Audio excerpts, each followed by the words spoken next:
అందుబాటులో ఉంటారు. మొదటిగా కృష్ణాంజనేయులు గారు, వైఎస్ జగన్మోహన్ రెడ్డి గారు చాలా రోజుల తర్వాత యూరప్ ట్రిప్ తర్వాత ఈరోజు ప్రజలకు కనిపించారు. అసలుకు అజెండా ఏంటి, ఉద్దేశం ఏంటి?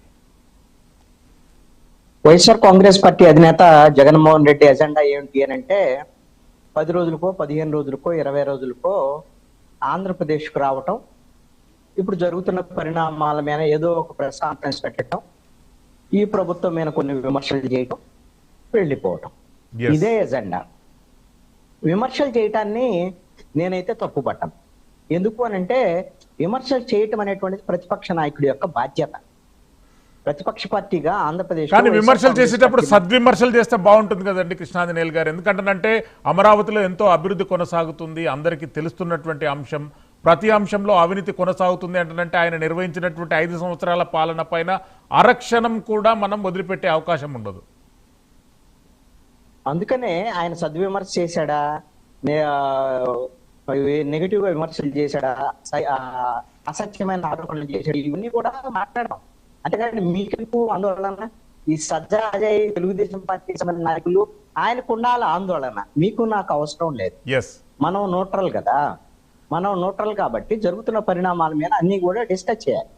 ఒక ప్రతిపక్ష పార్టీగా వాళ్ళ యొక్క బాధ్యత ఈ రాష్ట్రంలో ఈ ప్రభుత్వం యొక్క వైఫల్యాలు, ప్రభుత్వ తప్పులు, ప్రభుత్వ లోపాలు, అవినీతి, వీటిని ప్రశ్నించడం అనేటువంటిది వైఎస్ఆర్ కాంగ్రెస్ పార్టీ బాధ్యత. అది కనీసంగా ప్రెస్ కాన్ఫరెన్స్ అని పెట్టి మాట్లాడుతున్నారు జగన్మోహన్ రెడ్డి. అందుకు నేను ఆహ్వానిస్తున్నాను, మంచి పరిణామం అని చెప్తున్నా. జగన్మోహన్ రెడ్డి కనీసం ప్రెస్ కాన్ఫరెన్స్ లో మాట్లాడుతున్నాడు, అసెంబ్లీకి వెళ్ళట్లేదు, ఏ అంశాల మీద ప్రజల సమస్యల మీద వచ్చినట్టు ఏమి లేదు. ఇదన్నా ఒక బెటర్ కదా కనీసం ఒక ప్రతిపక్ష పార్టీగా అనేటువంటిది నా యొక్క నా అభిప్రాయం. అయితే ఇప్పుడు జగన్మోహన్ రెడ్డి లేవనెత్తినటువంటి అంశాలు కొన్ని విమర్శలను మనం తీసుకుందాం. ఈ విమర్శలు ఏంటి? అమరావతికి సంబంధించినటువంటి నిర్మాణాలకు సంబంధించినటువంటి విషయంలో కుంభకోణం జరుగుతుంది, అవినీతి జరుగుతుంది.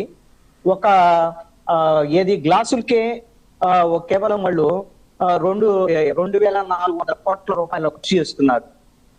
అదే విధంగా ఇది మిర్రర్స్ వీటికి, అదే విధంగా అక్కడ ఎస్ఎఫ్టీకి 20,000 ఖర్చు చేస్తున్నారు ఒక ఎస్ఎఫ్టీకి. ఇలాంటి ఆరోపణలు చేశాడు. ఈ ఆరోపణలకు సంబంధించినటువంటి విషయంలో ఇది ఆరోపణలు తప్పు. మా యొక్క ఈ ఎస్ఎఫ్టీకి అమరావతిలో మేము 6,000 ఖర్చు చేస్తున్నాము. ఇవన్నీ ఎవరు చెప్పుకోవాలి? ప్రభుత్వం చెప్పుకోవాలి. ప్రభుత్వం యొక్క బాధ్యత అది. ప్రభుత్వం వాళ్ళు ఏమేం జరుగుతుంది, అవినీతి ఏంటి, లేకపోతే ఈ దుబారా ఉందా లేదా అనేటువంటి విషయం ప్రభుత్వం వాస్తవాలు ప్రజలకు తెలియజెప్పాలి.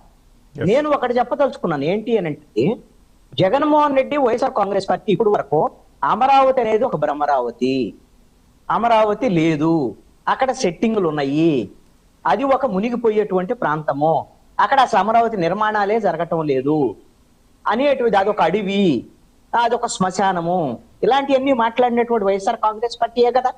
ఇప్పుడు వైఎస్ఆర్ కాంగ్రెస్ పార్టీ అధినేతే కదా మాట్లాడుతుంది. అమరావతిలో నిర్మాణాలు జరుగుతున్నాయి అని అంగీకరిస్తూ ఆ నిర్మాణాల్లో లోపాలు ఉన్నాయి, ఆ నిర్మాణాల్లో అవినీతి ఉంది అని మాట్లాడుతున్నారు అని అంటే వైఎస్ఆర్ కాంగ్రెస్ పార్టీ అధినేత దారిలోకి వచ్చారు అని అనుకోవచ్చా, అనుకోకూడదు? ఈ విషయంలో కూటమి ప్రభుత్వం సంతోషించాలక్కర్లేదు.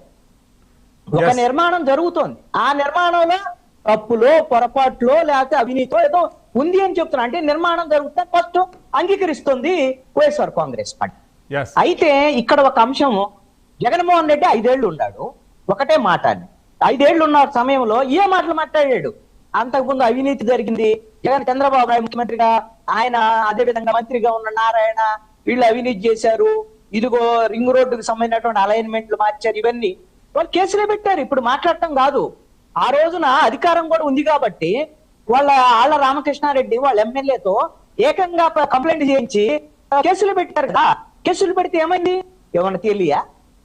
ఏమన్నా ఆ రోజు కోర్టులు ఏం చెప్పాయి? అయ్యా మీ దగ్గర మీరు చెప్పే ఆరోపణలకి ఆధారాలు లేవు, ఈ కేసులు విచారణకు పనికిరావు అని కోర్టు చెప్పింది. అంటే నువ్వు 5